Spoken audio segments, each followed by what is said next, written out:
In this video, I want to show you how to write and run a very basic Java program.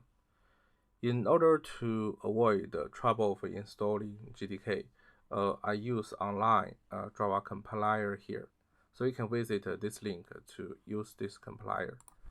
Okay, let's start. First, let's define a class. Let's give this class name called Hello World.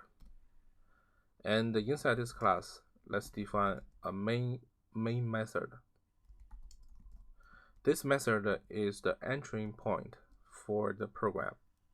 So inside this main method, let's write this line: system.out.println.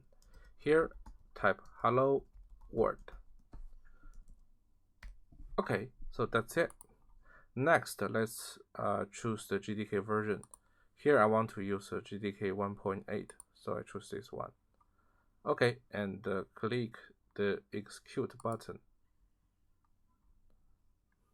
Oh, public static void main. Okay, we're missing some arguments for the main method because the main method need a string array argument. Okay, so let's rerun again. You see hello world is displayed here.